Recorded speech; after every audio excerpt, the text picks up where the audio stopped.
love when we have athletes do the rejoins. Just such energy. Fire and passion and energy. As always. It sounded like he was reading it. No, he's really a big fan. Oh, good. Really? You can tell. Yeah, my favorite, I think it might even be Braden Shen's, but his is, you know, hey, this is Braden Shen, and you're listening to the Rizz Show on 105.7 The Point. Happy birthday, Rizz.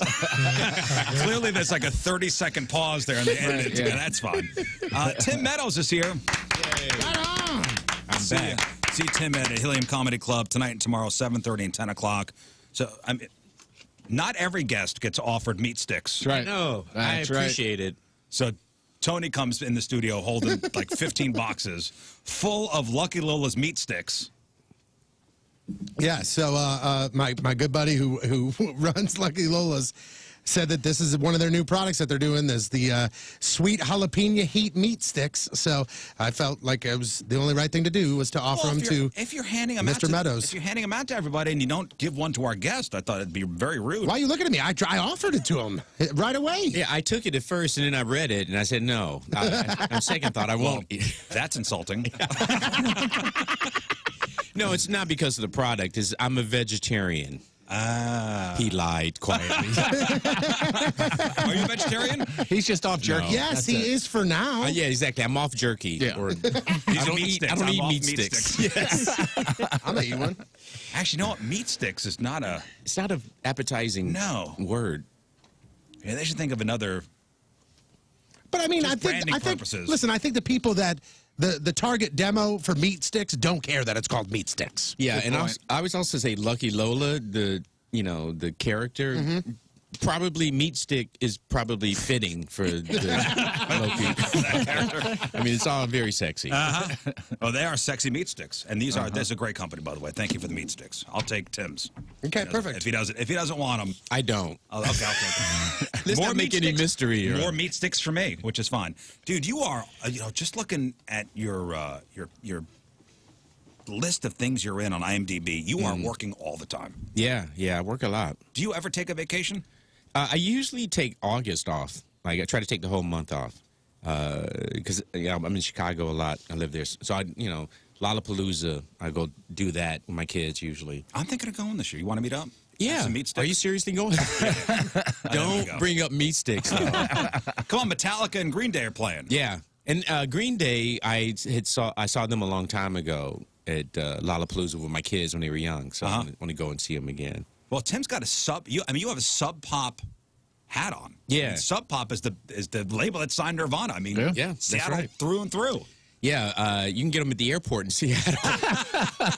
So they're so hip and easy and hard to find.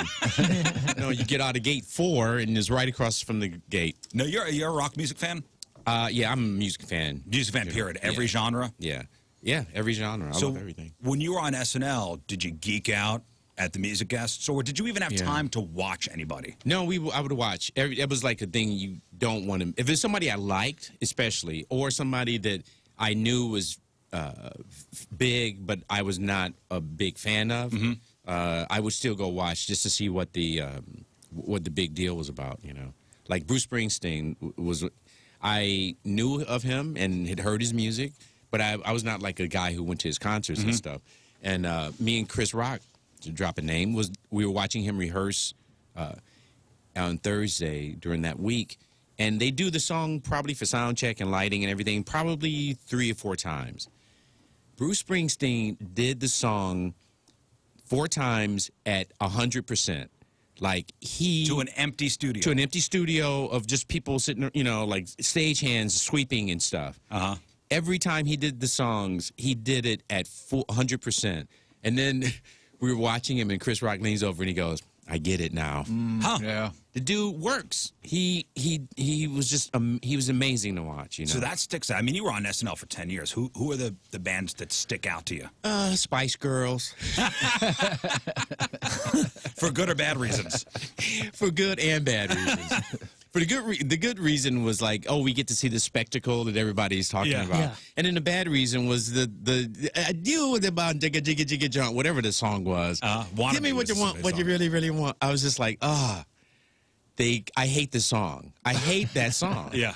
I don't like when bands and especially white bands, like when they rap a little, you know what I mean? Like it's sort of like a rap, but it's not a rap. And that's what I felt with the Spice Girls. It was like, I hate what you're doing because it's like a bastardization of something that's like I love. But at that time, what was that, 96, 95, 96? I mean, that was tremendous. There's nobody bigger than the Spice Girls. Were you on when, was Paul McCartney, did he play when you were on? Yes, and he was the same way as far as like rehearsals. And he even went an extra step in what he played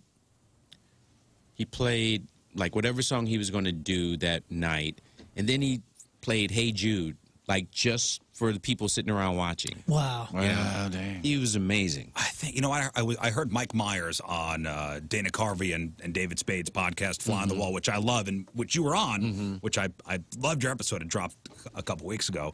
But Mike Myers, I guess, was at that same thing, and Paul McCartney played for the cast right after the show ended. Yeah, yep. Stayed and played with his band, did a few more songs, and, you know, I mean, who's going to tell him not to? You know what I mean? Yeah. Yeah. That's enough, Paul. Thank you. Thank you. Appreciate it. We got to. That's enough, Mr. Beetle.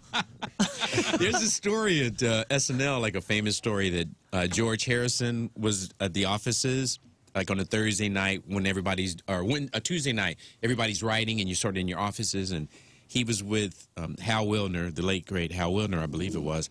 And so George Harrison stops and starts to play a piano in the rewrite room, and he's just playing. And then Al Franken sticks his head out of the door, walks over to the piano, and then shuts the piano. No way. And George Harrison was playing? Playing piano. Wow. And then he goes back in his office. And they said George Harrison was like, oh, my God, like, he couldn't believe that it happened. Franken was in his office laughing his ass off. Oh, he did it as a joke. He did it as a joke, like, please, George Harrison, no one wants to hear your piano playing. It's such a You know, for some reason, over the past couple months, there's been this resurgence of Steven Seagal being the worst SNL host of all time. Yeah. I think somebody put a supercut together. And it was I saw that. It was making the rounds on Twitter. I think it was last week. Yeah. So Steven Seagal, how long has SNL been on? Over 40 years. In the history of the show, Steven Seagal is, without a doubt, the worst host in the history of SNL. Yeah. And that was your first year? That wasn't my first year. It's probably maybe my second year, third year, something like that. But that supercut put together of his worst moments, Oh, I mean, man. it's so cringeworthy. It's a highlight reel of all the sketches, and it is just awful. Yeah. And you know what would even be a better highlight reel is to just watch the whole show. Because it was all like that. Where you just go, this is horrible. This guy, he's not, you know, because even with an athlete, they have some sense of like, I want to learn, I'm going to train, I'm going to practice, tell me how to do this thing. On the opposite end, they say Wayne Gretzky was probably one of the best hosts. Yeah, yeah. And people say that Joe Montana was also like that. He was like, not an actor, but he was just like, having fun. Tell me what you want me to do. How do I say this line to make it funny or whatever? And so he turned out to be a great host. But Seagal, man, oh man, he was like, he wasn't funny. Like, just in talking. Like, how are you? You know, just that kind of conversation. Good. Yeah, we're good. And you guys could tell. Okay. Yeah, okay. You guys could tell immediately. When do you guys meet the host? Is it the Tuesday? On Monday. Monday at the pitch meeting. And, you know, and he came into it sort like I think he had a big movie out at the time or something. So he came in very cocky. But, yeah, I remember he wanted to do something about American Indians. Like we always say, hey, is it anything you want to do or talk about? And his thing was like, I want to do something about the Native Americans, you know, unfairness they've been treated. And we're like, yeah, we all get it, but what's funny? Right. What funny things do you want to do? Did not realize it was a comedy show because I heard he never even saw SNL. I don't know about that. But maybe he didn't. I don't know. And then the other thing I know he wanted to do was something about the environment. And that one sketch... Which that got on. Oh, yeah, Yes, that was the last one, right? Yeah. Oh, Yes. man, that one's a good one. And it was like he's like a environmental... Photographer. Yes.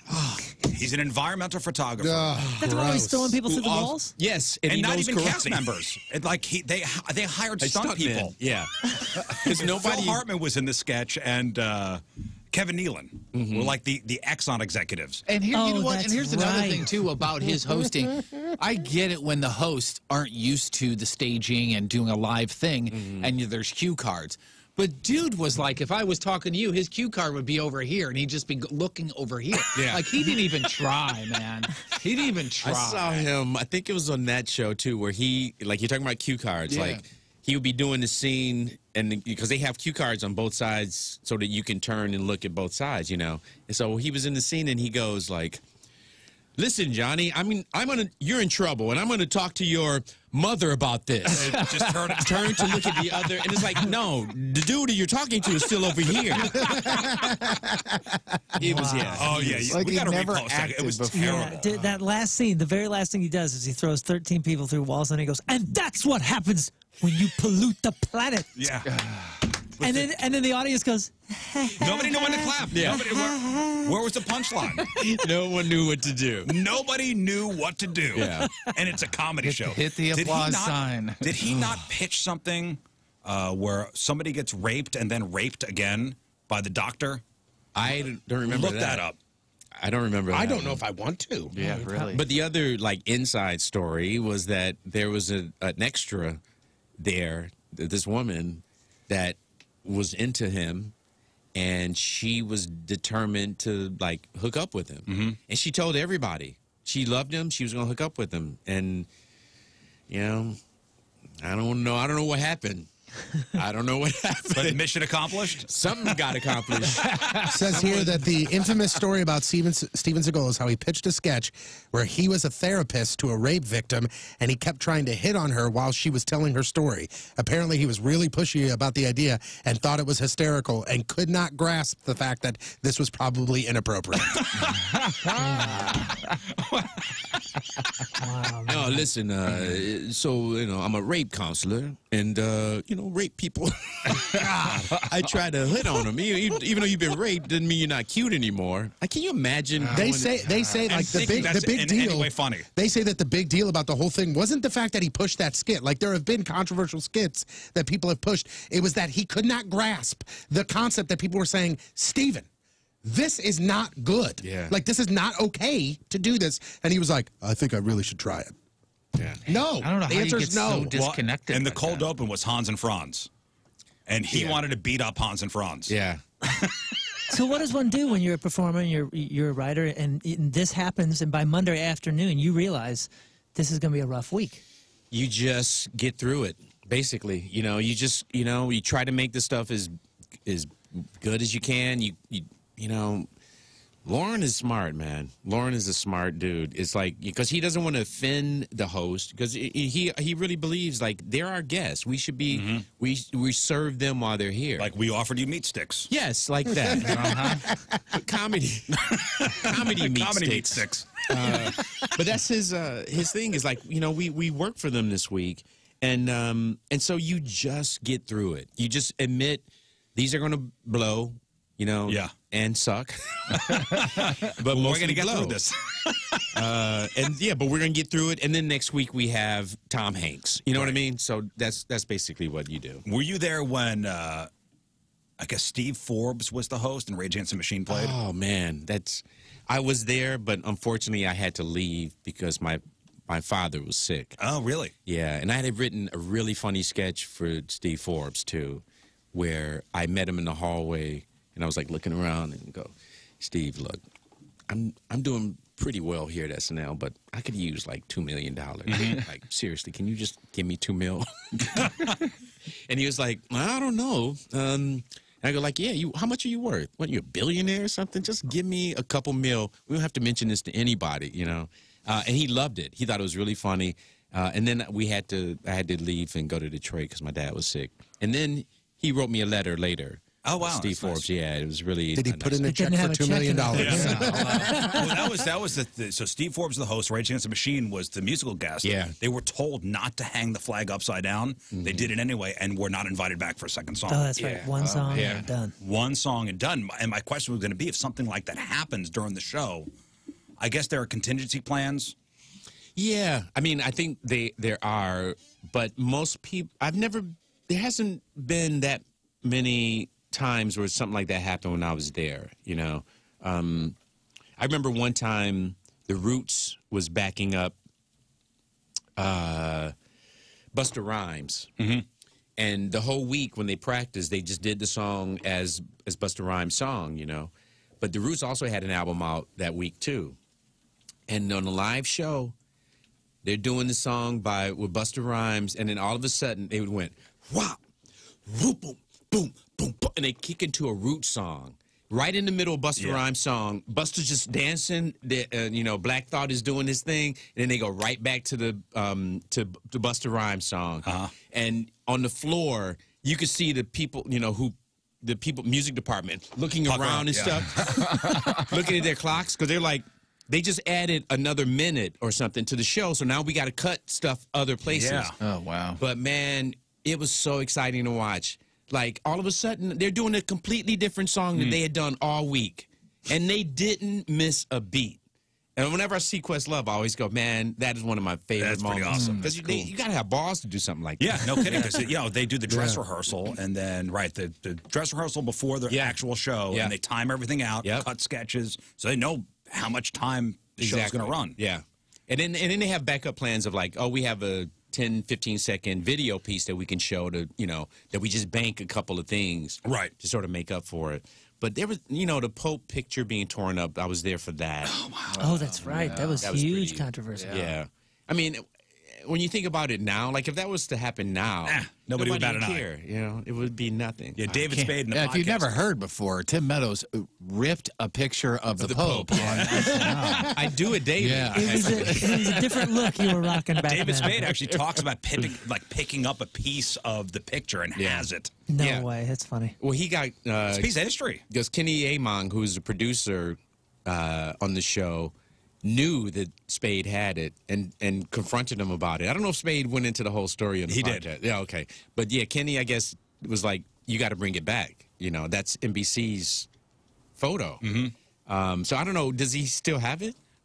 He said a piece of it? He thought he was going to get fired, I think, if he didn't return it, because somebody was trying to sell. Yeah. Somebody was trying to sell pieces wow, really? of the photo. Yeah. Oh, so he had to prove that he wasn't selling his piece. Right, I think so. It was funny because during the dress rehearsal for that show, she ripped up a photo of something else, like a hungry child or something, because it was about, I forgot what it was. And so this was another smart thing for a rebel, but she ripped it up in the dress rehearsals, so the camera blocking had to go to it. Right. And that was why they were in that shot with her with the picture, because there was a baby during the dress rehearsals or whatever. It says she tore up a photo of a Brazilian child who was killed by the police, asking the cameraman to zoom in on the photo during the actual show. And she said no one even suspected a thing. That is smart. Holy cow. Yeah. And so when we saw it, everybody was just like, and then I remember that show too. It was Tim Robbins was the host. And you could hear a pin drop in the studio, like during the commercial break. And then Tim Robbins' next sketch was a very funny sketch that was written by one of the writers, and it was called, like, Terrence the Nice Pimp, or something like that. And it was Tim Robbins is a pimp who's just like a very caring pimp, you know?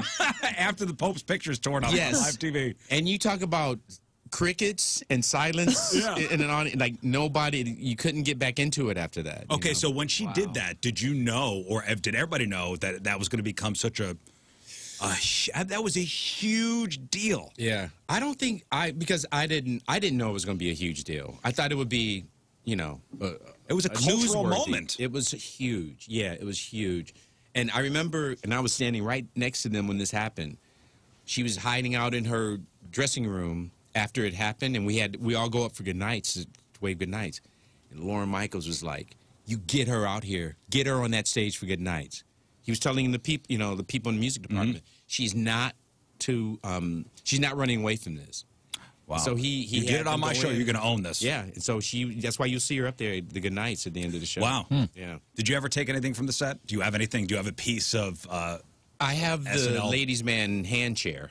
Oh, awesome. Yeah. So I have that. That's great. I have a can of cold cock beer from a commercial Tom Davis wrote.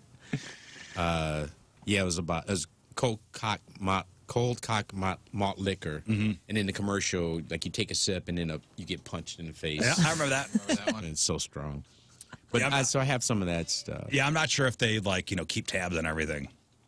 Like, hey, this is NBC property. I think now they probably are much more. Everything's cataloged. Yeah. What do you think is when somebody sees you? What's the thing that you get most recognized for? Is it SNL? Is it Walk Hard? It's Mean Girls, probably. Mean Girls? Yeah.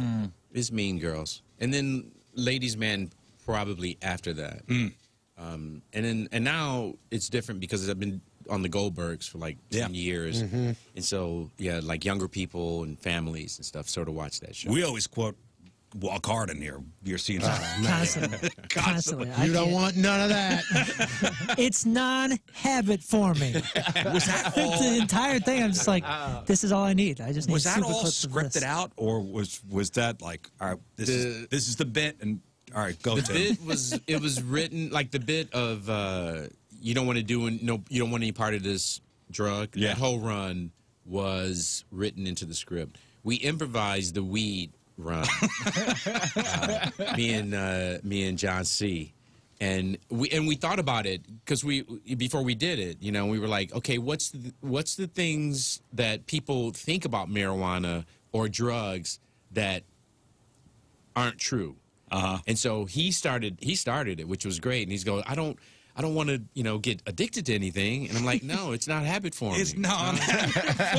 Well, I don't want to OD or anything. Well, no, you can't OD on it. And then I go, you don't want no part of this, though. I'm telling you, you don't want. Okay, but is it expensive? No, it's the cheapest drug there is, dude. Have you seen John C. Reilly in that Winning Time show? Yes. Oh, dude, I'm trying to tell the guys. I texted him. It's so good. Yeah, I'm kind of bummed that the Lakers and like Jerry West. Oh yeah, Jerry West is not. Stuff. But you can't blame Jerry West. No, not at all. Especially that first episode, he does not come off. He's banging a girl in his bed, like the very first scene. He's having sex, Yeah. And this is like, I'm sure if he's watching it, he's going, "What? Wait, when did that happen?" Yeah. They're standing firm though on that. The HBO people, like, listen, we did our research. Yeah. The craziest thing to me is they literally take the man who is the logo and they go, we're going to make this guy look like a giant piece of crap. But was he a giant piece of crap? I don't know. Yeah, I don't know. Yeah, I've never seen interviews with Jerry West when he was young. You know what I'm saying? So I don't know what he was like when he was young, but he comes across in the show as like this sort of like, he's softening up as the episodes go on. But in the very beginning, he was like angry, sad, frustrated, no confidence, and bitter. Yeah. And then so I was kind of bummed to hear that they weren't digging it that much because I really liked the show. Yeah. And it's kind of fun watching the story play out, And I'm from Detroit, so I saw Magic Johnson play high school basketball. And the guy who plays Larry Bird the way he looks, Larry should be suing. He is the one that should be suing. Man, did you see a picture of him? Oh my God, look up the It's Winning Bo Time. Burnham, right? Right? In that Bo? Is it? But the guy who plays Larry Bird looks exactly like Larry Bird with the mustache. But it looks like they've added zits and stuff to his face, to make him look worse. Oh, that's funny. It was supposed to be Bo Burnham, but he got recast. And now it's some guy named Sean Patrick Small. Oh, man, he nails it, though. Let's see if I can. Well, the whole controversy about that, besides the Jerry West stuff, is that Will Ferrell wanted that. Yeah. That Dr. Bus role. Yeah. And it was given to John C. Reilly. John C. is good, though. I mean, he's really good in it. I really recommend you guys watch that. Yeah. Look at that. Wow, he sure does look a lot. Wow. Yeah. Man. It's awesome. This picture's crazy. Yeah. Wow. Yeah. It's unbelievable. It's a really good show. Yeah. Not for the kids. No. In fact, don't even have them in the house. Wow, that's wild. I would. I'd recommend just sending them to somebody else's house. Wow. While you watch it. What's the weirdest rumor you ever heard about yourself? Weirdest? Yeah. Weirdest room I've ever heard about myself.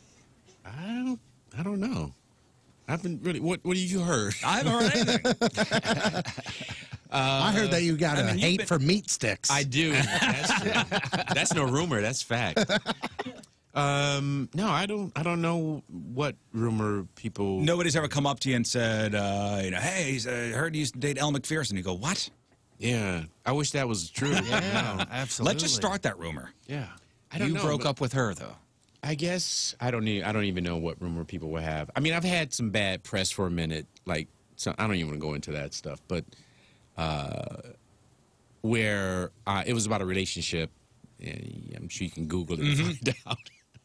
But after that, I learned a big lesson of like keeping my private life private, and people that I date, asking them the same thing. You know, it's like if it ends, it's between you and me. It's not for Twitter. Yeah. And like I ended it with this young lady, and she went on Twitter, and it was not good. Hey, you got to sign this confidentiality agreement. And, Yeah. yeah. We got the what's it? The one with the stamp. Who's got the stamp? The Notary Republic. Oh, yeah. We're going to notarize this, Yeah. and please sign it. Hey, before we let you go, Let's end on a good note. let's end on a good note. We do have a gift for you. This is the second time you're on the Rizz Show. All right. Tim Meadows is now officially part of the Rizz Show Second Timers Club. Thank you. Yes. Second Timers Club for Tim Meadows. That's right.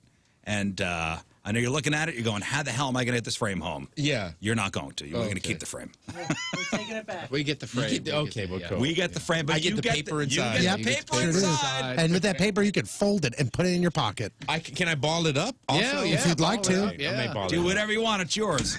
Well, thank you. A lot of people ball them up and keep them in that blue receptacle over there. Oh, that's hurtful. Hey, at least do wait till that. they go to the parking lot. I mean, we did it in full color. No. Well, but it's like it's signed by who? Rizzuto? Sure, it's Okay. close. Sneezing fit. See Tim Meadows tonight and tomorrow, 7:30 and 10 o'clock at Helium Comedy Club. What else we got going on? Anything to plug? Podcasts, websites? Amy Schumer OnlyFans? show. I wrote for Amy Schumer's show and did some sketches for that. Oh, cool. I'm gonna do this Mel Brooks History of the World Part 2 for Hulu pretty soon. I'm doing involved in that? Yeah, I just found out yesterday. Man, that's awesome. Congratulations. My manager texted me and he was like, "Do you want to?" I was like, "Yes." Have you Are ever met kidding? Mel Brooks? I've met him a couple times. I did a benefit thing where I interviewed him for a few minutes, and the first time I ever met him though was on the lot in California, and I was just walking, and then I hear somebody call my name, and it was Mel Brooks, and I was like, "Oh my God, hi!" And he was like, "I've seen you on television. You're pretty good." He knew you? He knew me. Holy cow. And so it was huge because Blazing Saddles was one of my touchstone, moments in my life. I saw that movie so many times when I was younger. So yeah, when my manager called about doing the show, I was like, "Yeah, you call him back and tell him yeah." Do you know anything about History of the World Part 2? Like what's going to happen? Is he going to do the skits that he did at the end of Part 1? No, Hitler I think on Ice? I think it's a continuation of. I think it's all new sketches and stuff. Jews in Space? You're not going to redo Blazing Saddles, I'm hoping. No, No, I don't think so. Okay, yeah, that's Yeah. a good idea. Well, we look forward to seeing that and enjoy your stay in St. Louis. Thank and you. Everybody go see Tim Meadows at Helium Comedy Club. And Yeah. Second Timer. Yay. Yeah.